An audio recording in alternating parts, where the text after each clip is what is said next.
And boom, and we are live with Dr. Karan Rajan. How are you, sir? Good, thanks, man. Thanks, Ali. Thanks for having me on, man. Coming here, man. Good to finally be able to talk to you. I mean, I feel like I know you like pretty well, but it's our first time actually speaking in front of a camera.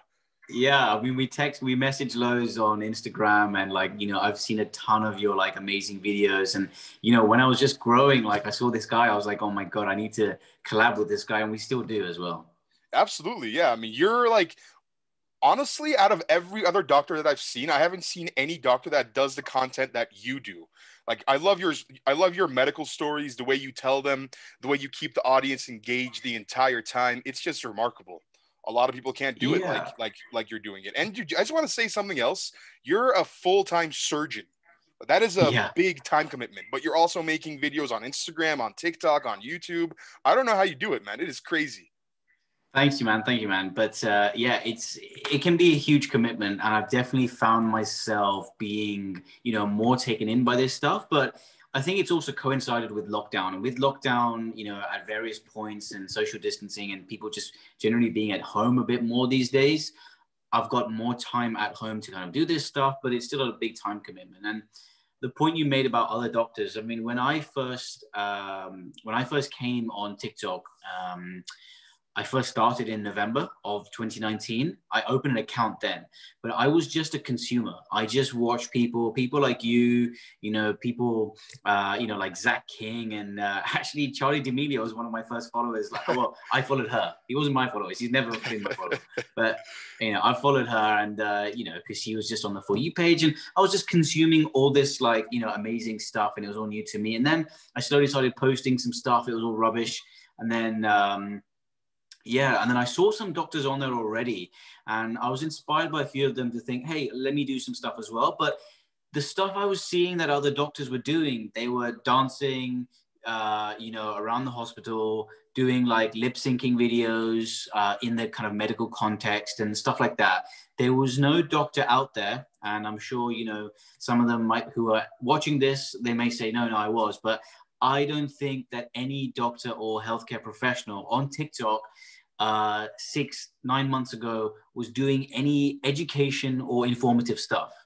And then I started doing edutainment, that educational and entertaining stuff. No one was doing that. They were maybe doing kind of this kind of standard didactic teaching stuff, maybe, I don't know, but I saw something different that I could do. I started with a weird medical facts series where I would just kind of, quick fire round of just like crazy facts, like your stomach can produce an acid which dissolves razor blades, and just a few of those, and just to shock people, and then just evolve from there to like why you shouldn't kick someone in the balls, and what the medical implications of that is, and it just spiraled from there. And I think a lot of people now, a lot of doctors have now kind of jumped on that bandwagon. They try to recreate that, but I just think that although some of the stuff they do is amazing, I'm me. Like there's just something that I do differently, which maybe I don't do as well as someone else, but equally someone else can't replicate what I bring, and I've always liked to, tell stories and stuff like that. And I back myself as like even if I'm not like the most, engaging, maybe person for some people, but I always like to tell a good yarn.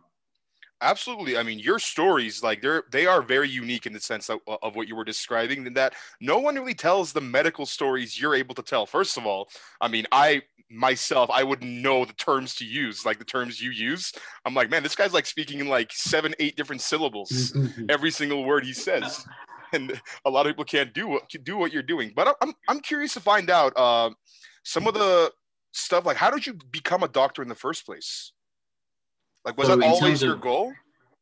I wouldn't say it was almost my goal. I mean, that's like the common answer that most medical professionals would give you. Like, I wanted to do it all my life, and I can't remember that far back, but I can remember maybe 2 or 3 huge kind of milestones or turning points in my life that pushed me down that path. I mean, Hmm. number one for me throughout my life has been my mum. She's a doctor as well. She's a hematologist, so she deals with like blood disorders, stuff like that. Hmm. And when I was a kid, like 5, 6, 7 years old, She would come home from work and just tell me all of these like really crazy stories about stuff that happened at work, or some amazing medical conditions that patients had. And I was like, wow, that is unbelievable. And some of the stuff you're describing, it just felt like a movie sometimes. And I was like, oh my God, that's incredible. And my mom does this. So that was one thing for sure. And I remember when I was younger, I used to go to India maybe every summer holiday when school broke. I'd go to India for like a month, 2 months. And I had this really close family friend when I was growing up. And she had this spinal deformity. And, I always felt like really bad. Like she couldn't kind of dress herself properly. She couldn't take care of herself. And like, she was handicapped in such a way that it had such a huge impact in her quality of life. And that really hit me. And I was like, you know what, I want to become a orthopedic surgeon. I want to fix your spine. And, I want to do that. That was another huge motivating factor for me. Those two things, my mom and obviously this family friend, pushed me down the path of medicine. And the older I got in school and in kind of high school and stuff like that, I chose kind of the sciences, biology, chemistry, physics, stuff like that, which you need to do for medicine anyway. And I happened to be pretty okay at those. And I actually enjoyed biology and chemistry more than anything else. So, the funnel got more and more kind of narrow, and I just kind of went into that thing. And then next thing I know, when I'm a medical student, I still enjoy the patient interactions and stuff like that. And thankfully, I still enjoy the stuff I do now. And because there's a lot of doctors who kind of burn out, they fall out of love with this whole medical career, this life. Thankfully, I haven't hit that point. And I hope I never do. But yeah, that's me. Yeah, I was talking to one of my friends who's doing his residency in San Antonio in a hospital there. I believe he's in his third year of med school, if I'm not mistaken. I could be wrong on that. I'm not entirely sure. And he's always telling me about how long and grueling the hours are. It is, and I'm like, man, like if you really don't enjoy what you're doing as a doctor, I mean, sure, like when you're a kid, you always see your doctors make a lot of money. It's a lot of money in the medical field. But man, like if you're not enjoying what you're doing, it's got to be really, really tough. Yeah, I think for sure. It's literally, people talk about medicine like a calling. It can be a calling in some people, and some people also see it as like, it's a profitable career, it's a stable career potentially. There's obviously differences with how medicine is perceived and how it actually is depending on where you are in the world. Like, for What are some of those? example, Yes, sorry. What are some of those, I was going to ask. What are some of those perceptions you were going to talk about? Sorry. So I think obviously it varies. Like in the US, for example, the amount of work you need to get through in those early years when you're training and maybe when you're a student, like when you're an intern, they call them. Mm-hmm. The work can be tough, and I think, for want of a better word or term, you're treated like a dog. Like you need to get in there early, like sometimes like 5 o'clock in the morning, and it's like a dog eat dog world. And it's still like that, I think, when you're a resident as well, which is like a very junior doctor. But in the UK, there's not that same, I wouldn't want to say work ethic, because medical students need to work hard wherever they are, but there's not that same expectation from the medical school or from the doctors in the hospital that the students got to come in early. Because I'm going to be totally honest with you, when I was a medical student, I barely went to lectures. Really? I Oh, barely wow. I went into lectures when I knew they were taking registration, or when they were kind of swiping our cards to check we were there. So I was very tactical. There was this one story when, so in my first year, they had no registrations for any lectures, and they uploaded all the lectures online. So I was like, hey, happy days. And I was just like playing games on my computer, like playing Halo, Football Manager, stuff like that on my computer all day. But I'd still pass the exams. I'll just catch up and whatever. And then in the second year, because so many people weren't turning up, they started doing like an e-registration where they swipe your ID card. But luckily, one of my housemates, he would always go to the lectures. And when he would go there, he would quickly text me in the morning when I was still like half asleep in bed, like, hey, dude, they're taking a registration now. So I would literally see that text, and I would run in my pajamas and slippers to the lecture hall, hair messy, not even brush my teeth. And I would go in, I would sign in, and I would leave straight away. And, I did that for a while. But, you know, when it came to like coming into hospital, I came in when I wanted a certain thing. I wanted to learn a certain thing, or when I, you know, needed to do things. So I made sure I always kept up. And actually, if a kind of a doctor or a lecturer or professor ever tested me or asked me a question, you would never tell that I'd never been to lectures. Like I would know the stuff. You know, I had my own kind of drive and my own desires to just learn the stuff that I needed to know, rather than just sit there in a lecture. Because how many students do you see, they go to a lecture because they have to, and they just don't take in anything and just sit there on their phone or something? I I just was one didn't of want those to do that. guys. Yeah, I was one Yeah, of those yeah, people yeah. myself too. So I didn't Exactly. want to do that. Like you go into university lecture and it's a 3 hour lecture. And I mean, you can literally condense what you need to know into 30 minutes. And that 2.5 hours is completely bullshit. Like there is It never nothing, worked for yeah, me. nothing. It just didn't work for me. So I thought, you know what? Let me be in my own room, comfortable, in my pajamas, eating like cereal or whatever I needed to eat. And I could just learn the stuff in half an hour instead of 3 hours. And then I could spend the rest of the time, you know, doing like my own admin and just, you know, maybe going to the gym, you know, whatever. So we had like a campus gym. I'd go to the gym for an hour. I'd do some work. I'd go grocery shopping, prepare meals. So I would have this whole like nice life as a student, and I'll still keep up with the stuff I needed to know. Which school did you go to in the UK for your for medical school?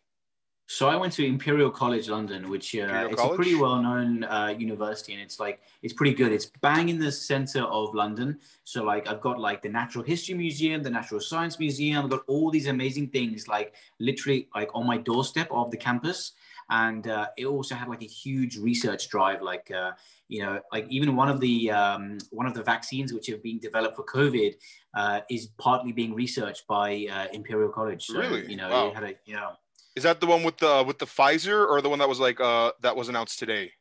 Yeah, the Moderna vaccine today. Moderna vaccine. So yeah, so they've been partly there's some research involved at Imperial as well. So you know that's quite nice and nostalgic to look back and think that wow, that place where I was is involved in maybe changing the world. Hmm. Those two vaccines that were announced by Pfizer and Moderna. I know Moderna has a 4.5% better rate. I'm not even sure like what that rating is. What is that rating? That like, and is it a big difference? Yeah, so the efficacy rate, what you're referring to, Pfizer was 90% efficacy rate, and the Moderna vaccine was 94.5% efficacy rate. Hmm. So that's, you know, just looking at the numbers they give you there isn't easy for just, you know, the kind of Joe public to just read into. And even for a lot of medical professionals, it's not easy just to read into. You know, it's kind of, there's a whole like formula which determines the actual efficacy rate. But basically, you know, to sum it up, it's just how effective the vaccine is at working. So, you know, if you gave 1,000 people this vaccine, you know, 94.5% people, it would work and it would stop them getting, you know, COVID-19. And for the other, you know, 5.5, it probably wouldn't work. But those numbers are based on the interim results. So, you know, both those trials, phase 3 trials, haven't, you know, gone to completion. So they're the kind of early analysis that they do just to give an idea of progression. Like, you know, these do work, but we're still doing the studies. And actually the numbers can fluctuate and change. They might finish the studies and it might turn out that the Pfizer has a slightly higher efficacy rating than the Moderna one, or the Moderna goes up a bit more. But, you know, they're both over 90%, which is amazing because I think the FDA in the USA were happy to accept a vaccine with more than a 50% efficacy. So, you know, 90% and above for both, you know, it's pretty amazing. This doesn't mean we're out of the woods yet now, though, right? I mean, like the vaccine isn't out yet. There has to be more testing done about it, and there's a lot more to go at this point still, right? Oh yeah, yeah, yeah. We're well away from that, and you know, it depends as well. You know how quickly they can manufacture and roll out on a mass scale level Hmm. all these vaccines, and obviously the vaccine uptake. A country can have the vaccines, but then there's a huge logistical procedure in terms of the vaccine being delivered to people. Hmm. So, you know, the vaccines have to be delivered to the kind of family physicians or hospitals or these kind of, you know, tertiary care, like kind of care centers. And then people need to kind of book appointments, go in, get vaccinated. And then, you know, all of these things needs to happen. So it's not just a case of we're going to mail you a vaccine to your home and you just do it. there's so many logistical steps that come in to providing herd immunity, vaccinating communities, making awareness, trying to get rid of misinformation. So we're looking at several months after the full trials are done and all the regulations and approvals are met, then rolling it out and getting millions of people vaccinated. So, we got a long way to go. And even after that, we need to see, I think there will still be kind of an interim period where we need to do social distancing and, hand washing and all that kind of stuff. And I think that whole life of the COVID life and the lockdown life is going to be with us for another year at the very least. We're going to keep wearing masks everywhere we go, huh? And like I think so. Everywhere we go. Yeah. This thing is just like, it's kind of become just normal at this point. Like everyone, I personally forget what normal was like before this. Like there was a point where we were actually standing in line, behind each other, like 2 feet away from each other instead of 6 feet. We weren't wearing masks everywhere we went.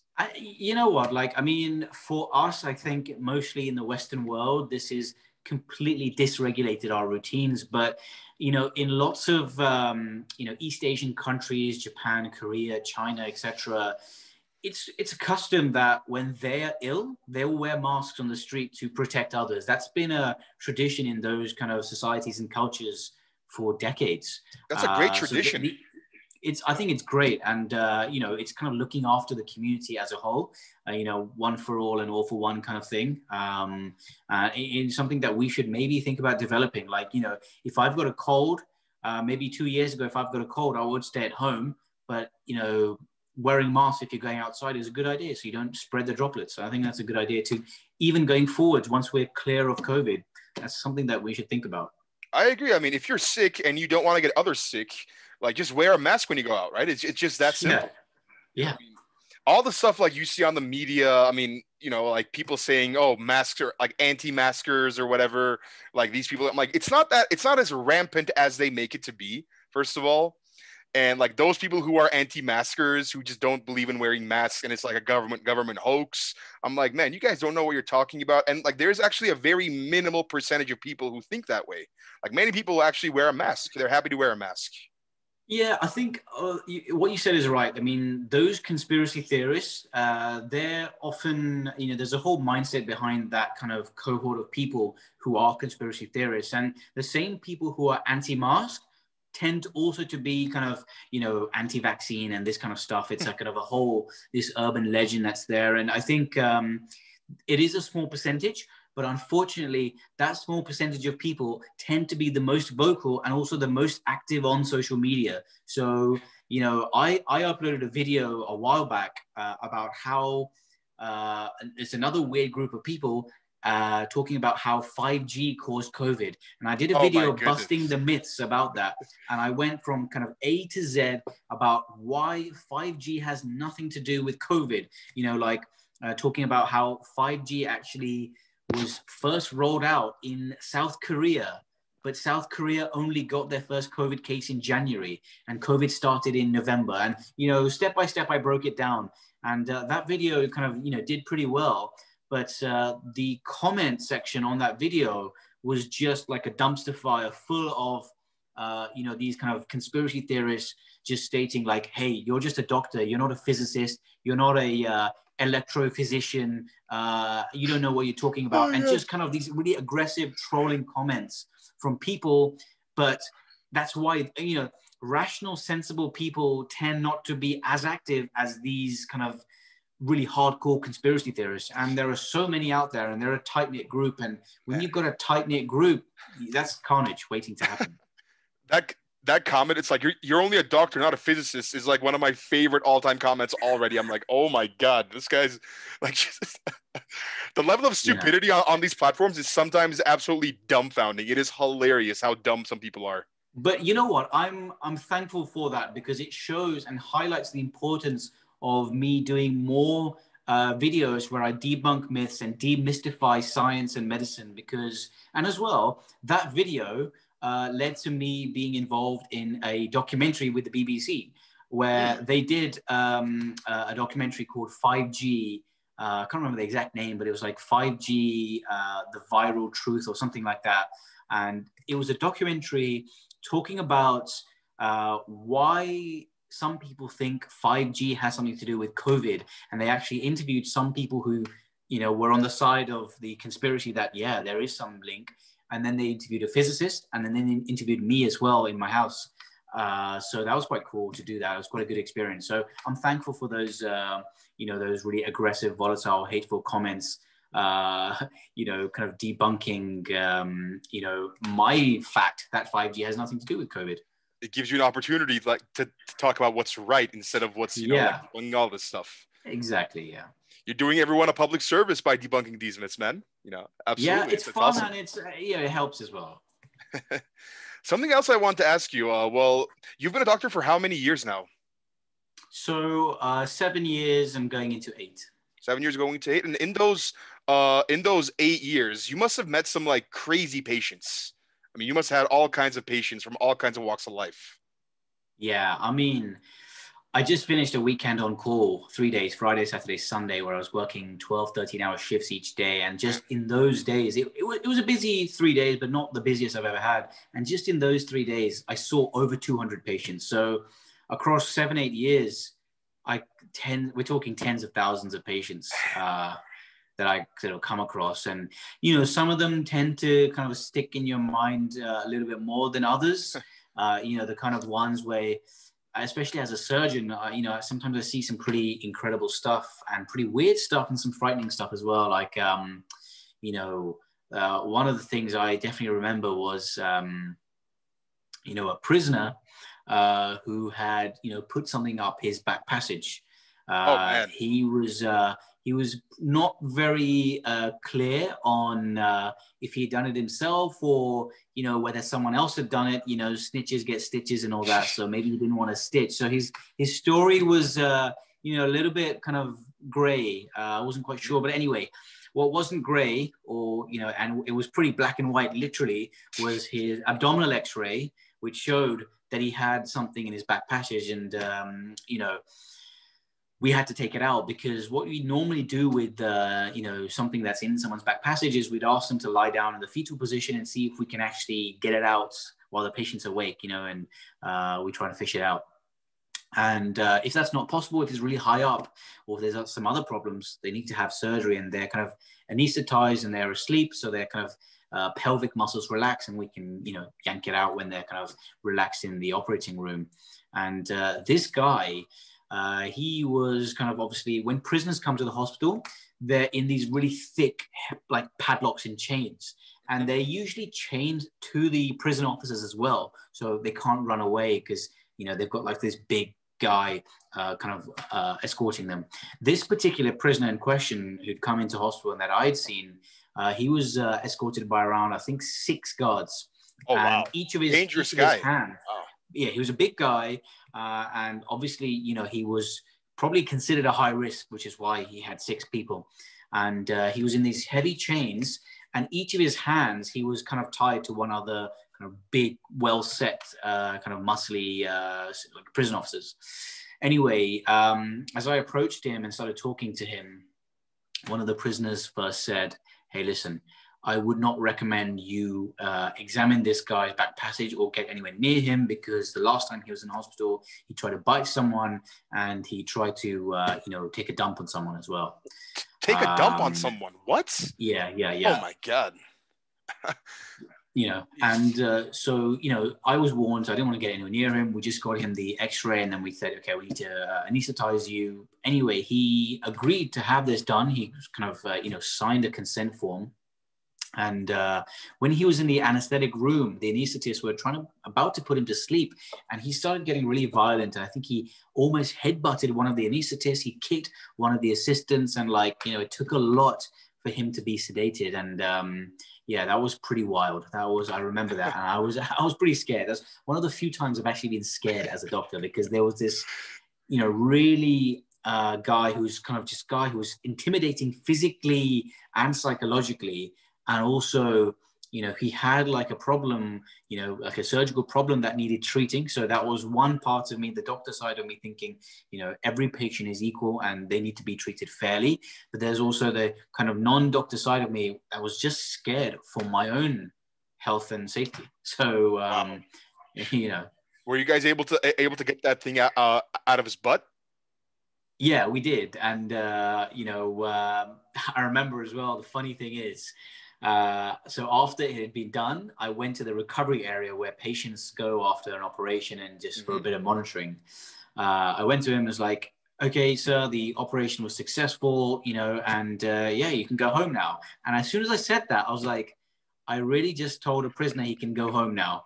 Uh, that's awkward. And I didn't want to correct myself. I just thought to myself, like, oh my God, he's not going to go home. I don't know what his sentence is, but I know he's not going home. I didn't want to retract and say, sorry, you're not going home. You're going back to the prison. I just said, So, so if I do come across prisoners anymore, I always think about that. And I say to them, so we can discharge you from the hospital today. I never say, because that is awesome. That just that must have been like a nice office conversation later on to like talk about with your coworkers. yeah, I think I even made a TikTok about it. Actually, thinking back, I think I did this whole series on TikTok where it's the series is called "Embarrassing Things I've Said as a Doctor" or I've done as a doctor, I've and seen some of them. I just recount like some really stupid stuff I've said accidentally, and this is one of them. Man, that guy is I don't know, like that guy probably went to the hospital like and like didn't even remember he was ever at the hospital before. Like that guy just seems like really out of his mind. Yeah, I mean, a lot of some people may say it's unfair, but the general feeling is from a lot of people who work in the hospital and even some of the prison officers that sometimes prisoners or people in kind of these kind of high security mental facilities often do sometimes harm themselves or put something in various orifices to kind of get away from the prison or the mental health care facility so they can have like a day out or something in the hospital. Mm-hmm. If you're a prisoner, you kind of, you probably don't enjoy the prison environment. So if you put something in your back passage that might require a trip to the hospital for a day or even two, they kind of, look to leave and things like that. So that's sometimes that's a suggestion that people give. It's a cynical view of things, but that's what some people think sometimes. Damn. Like when I like research my stories to tell on my TikTok, I always find a lot of stories that I can't tell. Like for various reasons. Some of them are just too graphic, some aren't good enough, or I find better ones. One of the ones that I always remember that I always plan on making into a TikTok, but I end up not doing it because I don't know how I'd be able to explain it. It's this story here. It was said by a prison guard who was on duty one particular evening, and he was doing his rounds, like checking all the cells, making sure all the prisoners were supposed to be in their cells, all the doors were closed. And as he was walking past this one cell, a prisoner was standing up, like just facing the bars towards the hallway outside, just looking like dead into space. Yeah. And when the officer comes by, the prisoner looks at him and says, "Hey, officer," and the officer says, "What's up?" The guy takes a dump right then and there. Like he's naked. He takes a dump right there, but his hand is under his butt. So he takes a dump and he just takes it out into his hand and cups it like this. So it's all in his hand, and he has two pieces of bread on his bed. He takes a piece of bread, puts the poop on it, and then takes the other one and sandwiches it and eats it in front of the prison guard. And the guard just walks away. And the next day, that prisoner pretends like nothing even happened. Like it was just like a regular day like in prison. I'm like, man, like, what the fuck is wrong with these people? A literal shit sandwich. A literal shit sandwich.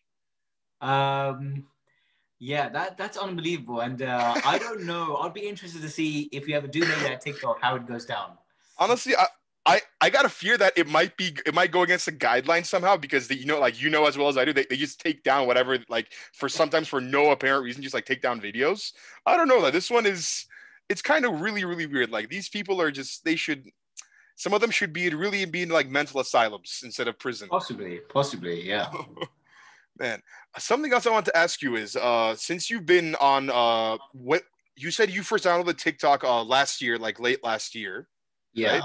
And so since then, I know that you've appeared on like Good Morning Britain. You've had like you were on the BBC documentary, like you said. What else has TikTok and Instagram done for your career? Like when you and have you ever had any patients who recognize you from TikTok or Instagram? Yeah, I think I have had a few patients recognize me. Well, one particular patient anyway. I was actually on an on-call shift, and she was a young girl, and I just approached her, and she said, "Hey, you're that doctor from TikTok." And I was wearing a mask at the time, so it's pretty impressive that she recognized me. So yeah, that was one. But I think it's a very truly British culture not to really approach someone if you recognize them or if they're kind of well known. Oh, I is think that a in thing? America I think in America or elsewhere, they'll come up to you and be like, "Hey man, can I get a selfie?" Whatever. But I don't think that would happen so often in the UK because I'll give you an example. A few months ago, I was on the train from where I am to London Waterloo. Hmm. I was going for like an event, and there was a kid who was sitting diagonally opposite me. He was listening to some TikTok videos on his phone really loudly, and as soon as I got off the station, he looked at me and kind of like stared for like a few seconds and then kind of walked away. And then when I got home that evening, I checked my kind of Instagram and I got a kind of a message, a DM on Instagram Hmm. from I could look at the picture and it looked like this guy, and he was like, "Oh my God, were you at Waterloo today? I can't believe I didn't come and say hi. I was a bit too nervous." And I get similar things from people in hospitals saying, "Oh my God, I work at your hospital, but I saw you today, but I didn't know if it was you, or you looked really busy, or you looked like you were in a rush or whatever. So I didn't want to come and say hi." And so I get that sometimes, but you know it's nice in a way that kind of my TikTok or social media presence is transitioning to the real world, because at the end of the day my kind of long-term goal is to have a bigger presence in kind of traditional media, kind of as like a kind of commentator on health pieces or do a bit of investigative journalism and stuff like that. So I want to transition, and all of this is positive signs that more people are aware of my presence, which is always nice because I like to, kind of give educational value, and that shows me that some of that value is being reciprocated and acknowledged. Absolutely, man. I mean, if anybody wants to like see how much just how much value you offer, all they gotta do is check out your Instagram or TikTok channels because like I've learned things that I never even thought about. I'm like, oh, like for example, like what the smell of your farts say about your health, or the color of your urine say about your health. I'm like, I didn't know these things, and it's Yeah, just I there in like mean, 60 seconds. yeah, exactly. And I think that's like the call of the day. Like people have, I don't know if it's social media has reduced people's attention spans or people's attention spans have reduced, which has made social media more popular. It's like a chicken and egg situation, but certainly, we've got less and less time. We're getting busier and busier. So TikTok, 60 seconds, is perfect. And people just have the attention for that. Like, I think not people, obviously YouTube is like massively popular, but how many YouTube videos have you seen where like 5 minutes in, they still haven't got to the point of the Oh videos my while you start goodness, watching, so many. It's, right? it's all clickbait nowadays, right? Yeah. So, the only clickbait that we can potentially do is 2 seconds of clickbait. And if you don't have time for 2 seconds of clickbait, like, like a catchy title or something, then dude, like, if you don't even have time for 2 seconds, then come on. Like. Honestly, right? It's hard to make. Like I'm actually for clickbait. I particularly am a supporter of like clickbait titles or like clickbait videos Yeah, because hey, like it drives attention to it, right? Or like news articles that are clickbaity, 100%. right? I mean, it's what gets clicks at the end of the day. Yeah, But I think like exaggeration's okay, but misdirection is another thing. If you say I'm going to mhm. talk about this and then you talk about something else that's different, like say, "Oh my God, I'm going to tell you about this amazing product that can make you lose weight," and then you start talking about business. Oh my goodness. That's like the worst type of clickbait. But say you say, "I'm going to talk about this amazing new invention that does this," and then you talk about some product that does what you're talking about, but a bit exaggerated. That's fine. Yeah, that's why I like for you always know like David Dobrik, right? Like I love his like Yeah. clickbait titles. Like he even like made clickbait merch. But like his videos, it's clickbaity, yes, but it also delivers at the same time. It's short Yeah. video. It's like 4 minutes 20 seconds long. It always delivers, and you just want to keep watching more and more of it. So like he seems to have the algorithm completely figured out to his liking, and it's working really well. And like that's the kind of clickbait I think we need to kind of adopt. Oh yeah, 100%. I mean, like, I know who David Dobrik is, obviously, and I've come across his videos on TikTok and things like that. But actually, you know what? Before TikTok, I actually never even heard of David Dobrik, and I'd never even watched any of his videos, and I still don't. Like, I'm not a huge follower on YouTube and things. I follow like some accounts and mainly educational stuff and stuff I find interesting, and I mainly use YouTube as like a repository to the look up stuff I'm interested in. Like, Mm-hmm. say I'm interested in knowing how something works or whatever, I'll look it up. But I don't like TikTok. I'll open it every day and just scroll through it and look for stuff. But I've never done that, and I still don't do that with YouTube. Interesting. Like that's what like a lot of people like use YouTube for these days. But you know what you're saying is something that I need to practice doing as well because whenever I'm on YouTube, like I go down like a very deep rabbit hole every time. Yeah. You know, like I mean, I start by watching, for example, like football highlights, and next thing, an hour later, I'm watching, a tutorial on how to make a ladder look better. I'm like, why the fuck would I watch a tutorial on how to make a ladder look better? Like, I don't even own a fucking ladder. Like, Yeah. it's just a fucking deep ass rabbit hole, man. It just always gets you. They know how to get you. And I I don't know if, think, if you've yeah. seen that one documentary on Netflix with the social dilemma. Did you watch that one? I haven't seen it yet. It's on my it's on my watch list for sure. But you know what? I'm in two minds about even watching it because you know I kind of know that they're going to say that everyone's a sheep and we're all kind of brainwashed and just under this kind of social media mind control where we're addicted and stuff like that. I think inherently I do know that. I know that we all if you're big on social media, you are addicted to it. There's no way that you're huge on social media like you are with almost like 1.5 million followers.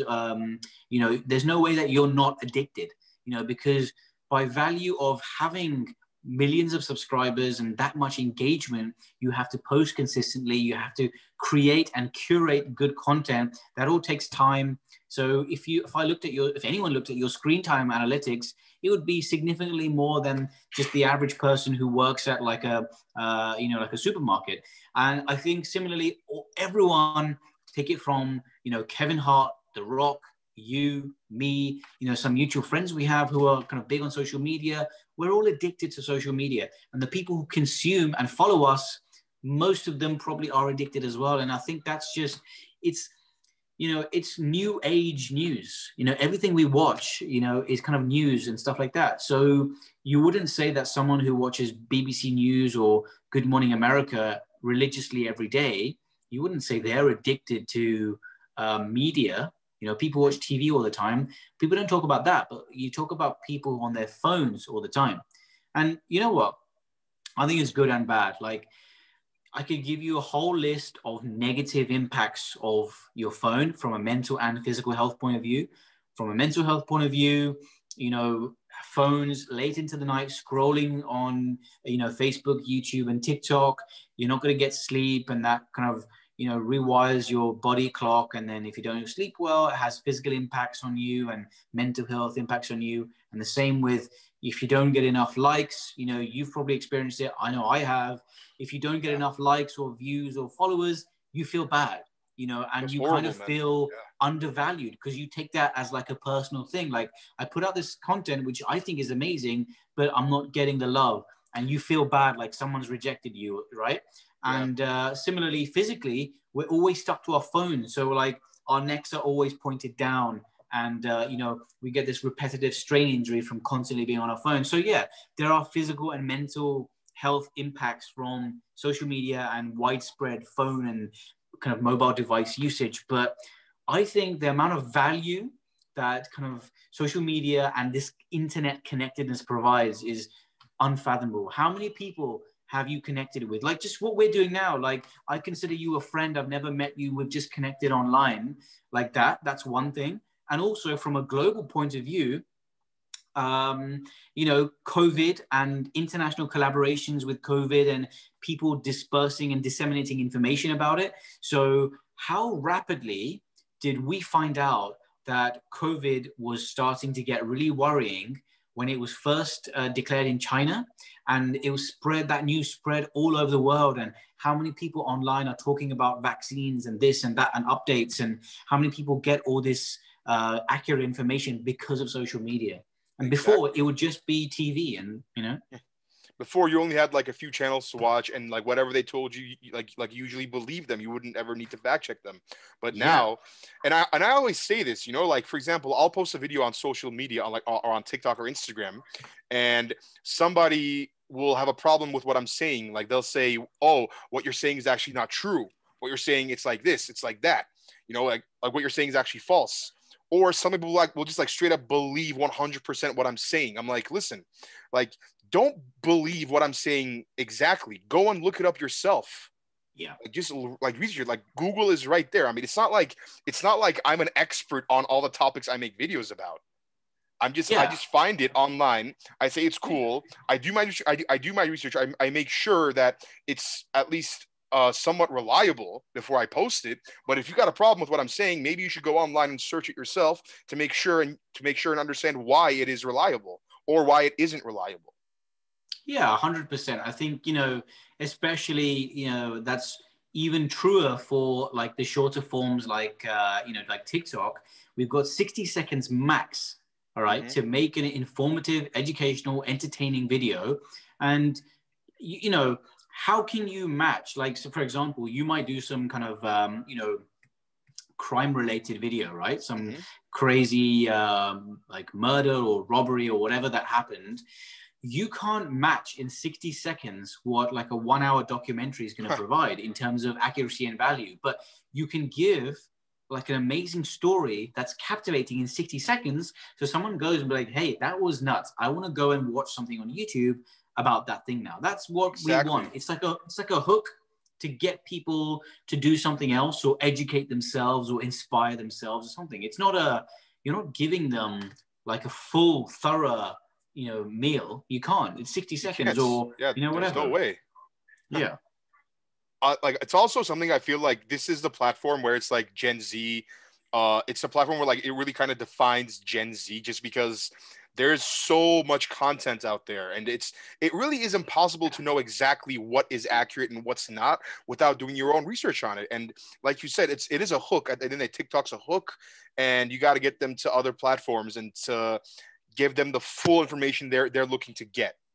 Right. Like people like again, like people like, for example, like David Dobrik or like Mr. Beast or like those huge creators. Even like Charlie D'Amelio and like Addison Rae. Now they're focusing a lot more on other platforms than just TikTok now, because they realize that the TikTok golden age, if you will, is over.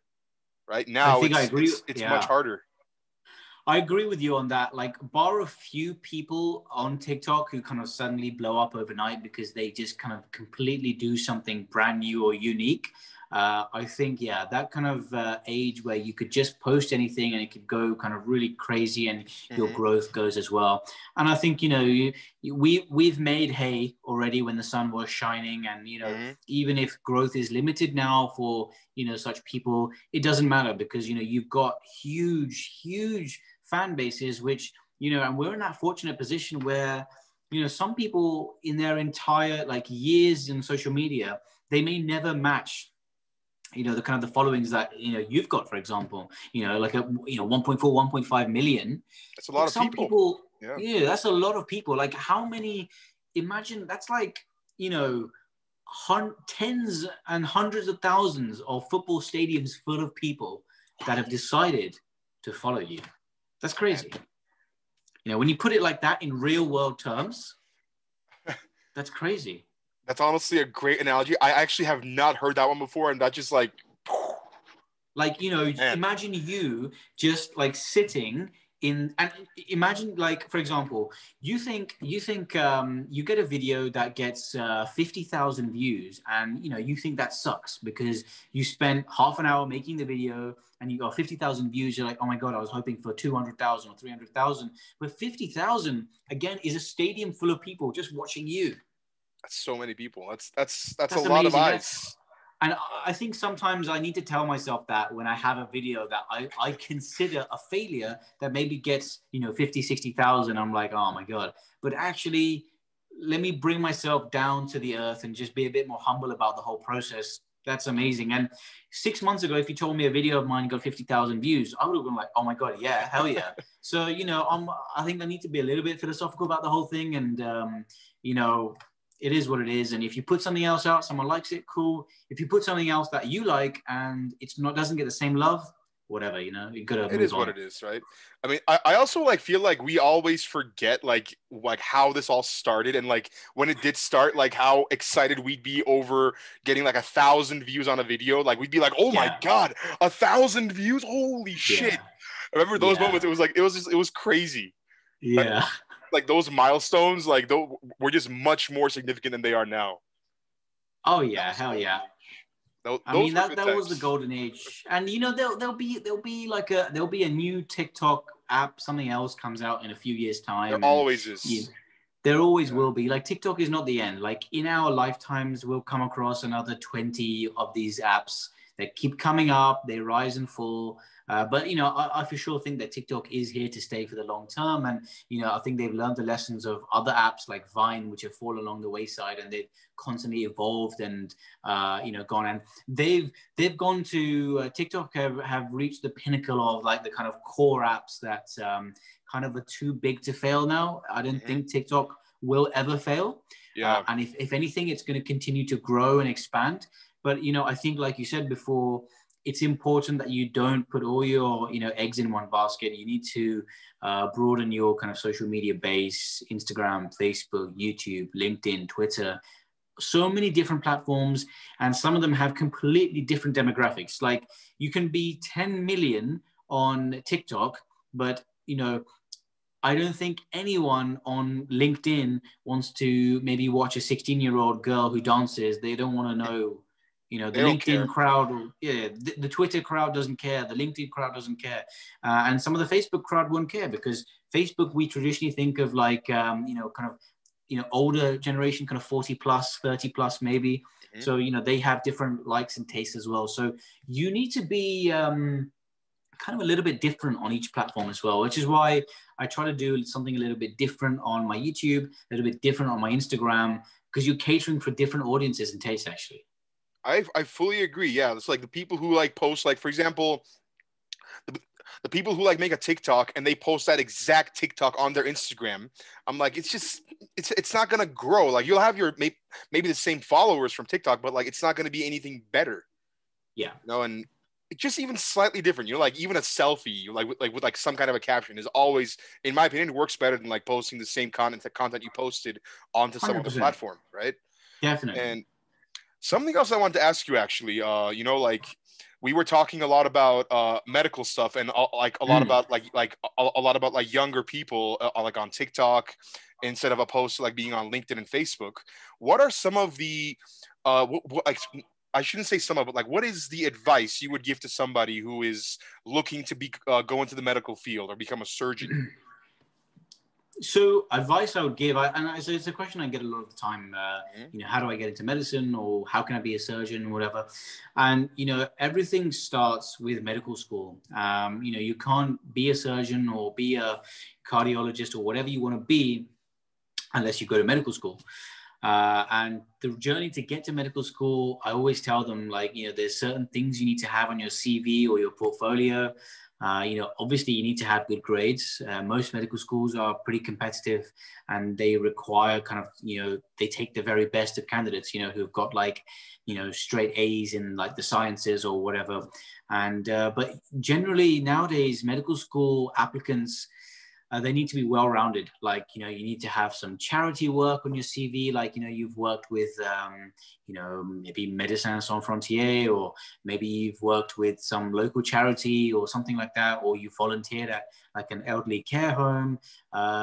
Maybe you've done some shadowing experience and like an observership at a hospital to show that you're committed and interested, or you play an instrument or play some sport. You need to be well-rounded, like not just like like a bookworm and have amazing grades, but you need to showcase another side to you, because doctors aren't just bookworms. Doctors are, real people who have interests and who have these kind of different kind of aspects of their lives. Like, being a doctor, you can't just be someone who memorizes a book.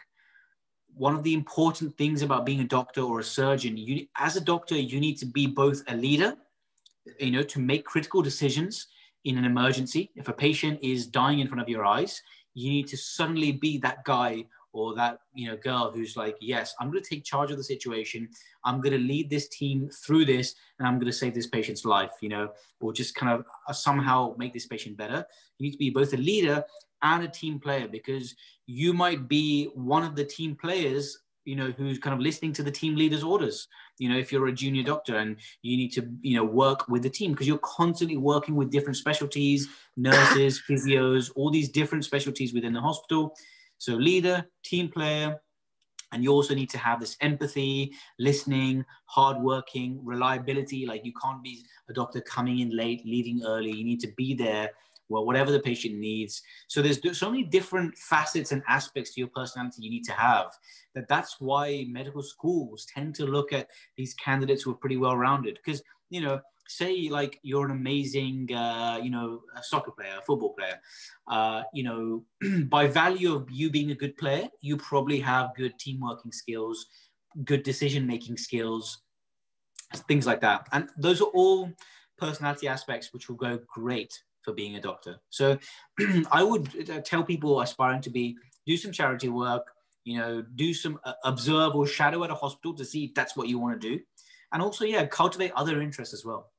Absolutely, I agree. I mean, there was a video on YouTube. I mean, I'm pretty sure you've probably seen this. It was of a it's like the most viewed medical doctor video I've ever watched in my life. It was on YouTube, and it was this guy who documents his 24-hour shifts. And he's like recording himself any chance he gets in front of a camera, and like he starts it off by like waking up in the morning, getting breakfast, going into the hospital, and then later on, as the video goes further and further, you can see the doctor's face, how like he's getting more and more visibly tired, how he's getting more fatigued, how he has like his eye bags are like much more noticeable now, and by the end of it, he like all he wants to do is just go home and sleep. That's all he wants. And it is, like you said, it's tough, man. It is very tough. Like, I remember I was at the hospital a few months ago, and I went there at like 10 p.m. because I was coughing so bad that I fainted.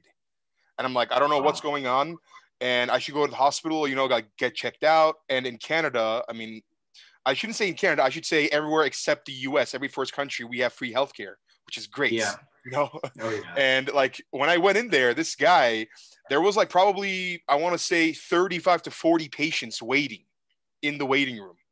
And there was only one doctor working there at the night shifts in the hospital. There were so many nurses, and it was just, I'm like, sure, okay, guys, look, yeah. I mean, I ended up waiting there until I probably waited about 2.5 hours before he first saw me. I left there at about 7 a.m. in the morning. I was there for a long time. But I'm like, okay, I waited that long. So did everyone else. But think of the one doctor who was there taking care of, making sure, like looking at every patient who came in. Like who had like a harder time that night? Was it me, or was it the doctor who was running around the entire night? Yeah, I mean, sometimes it can be hectic. Like I've done in various hospitals, I've done 24-hour shifts, I've done 12-hour shifts, and all these various shifts, and at different stages of my training and with different responsibilities and in different aspects. Like I've worked in emergency care and like the front of the hospital where you see like the patients when they first come in. I've worked obviously as like a medical doctor. I've worked in psychiatry. So it's all tough. There's no one place where you can say, that's easy. It's all tough stuff, and it involves late nights, early mornings, and it can be boiling hot and you're working. It can be freezing cold and you're working. You can be suffering with like the worst headache ever, but you need to power through.